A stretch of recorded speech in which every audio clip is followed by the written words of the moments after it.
ఇప్పుడు వస్తున్న చాలా హెల్త్ ప్రాబ్లమ్స్కి మానసికంగా అయ్యుండొచ్చు, శారీరకంగా అయ్యుండొచ్చు, వచ్చే సమస్యలకి మెడిసిన్స్ కూడా సరిగ్గా వర్క్ చేయట్లే.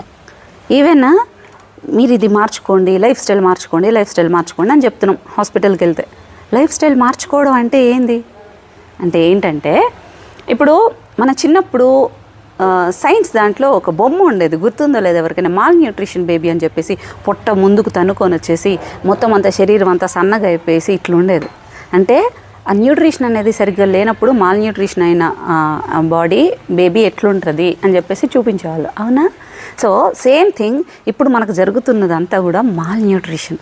హెడేక్స్ రావడం, చిన్నదానికి వెయిట్ గెయిన్ అయిపోవడము, గ్యాస్ట్రైటిస్ ఉండడము, హార్మోనల్ ఇంబ్యాలెన్స్, పీసీఓడి, థైరాయిడ్, ఇట్లాంటివన్నీ కూడా ఒకటి ఇది ఫలానా రిపోర్ట్కి ఇది వస్తుంది, ఈ టెస్ట్ చేసుకోవడానికి కూడా రాని టెస్ట్కి కూడా దొరకని ఉన్నాయి.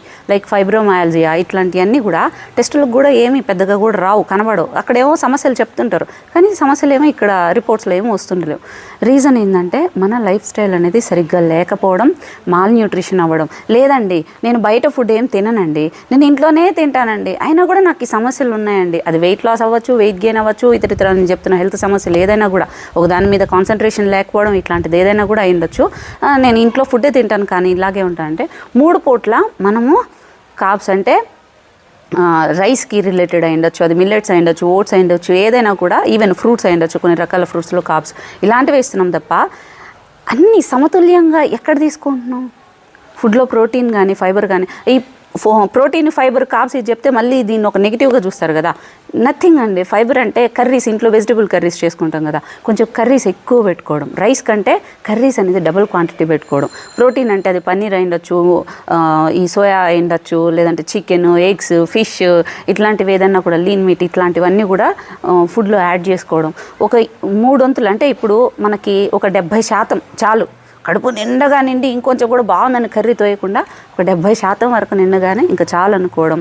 ఒక ఫిజికల్ యాక్టివిటీ, ఒక ఎక్సర్సైజ్ 30 నిమిషాలు మినిమం ఏదో ఒకటి. ఇది మళ్ళీ ఛాందసవాదులు వచ్చేసి ఇంట్లో పనిచేస్తే చాలు అని అనేవాళ్ళు ఉంటారు, వాళ్ళని పక్కన తీసేసి మీ హెల్త్ కోసం మీరు చేసుకోండి.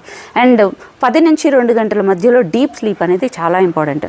మన ఫోన్కి ఛార్జింగ్ ఎలాగో మన ప్రతి సెల్కి, ప్రతి కణానికి రికవరీ అనేది ఆ టైంలో జరుగుతుంది. ఆ టైంలో స్లీప్ అనేది ఇంపార్టెంట్. సో ఈ 3 కొంచెం జాగ్రత్తగా చూసుకోవడం అండ్ కొంచెం త్వరగా నిద్రపోవడం, పాజిటివ్ థింకింగ్ అనేది పెట్టుకుంటే, ఈ విధంగా లైఫ్ స్టైల్ కనుక మార్చుకోగలిగితే మనకు చాలా వరకు వచ్చే సమస్యలని మనం నియంత్రించగలుగుతాం. మెడిసిన్స్ కూడా ఆ తర్వాత సపోర్ట్గా మనం తీసుకోవచ్చు.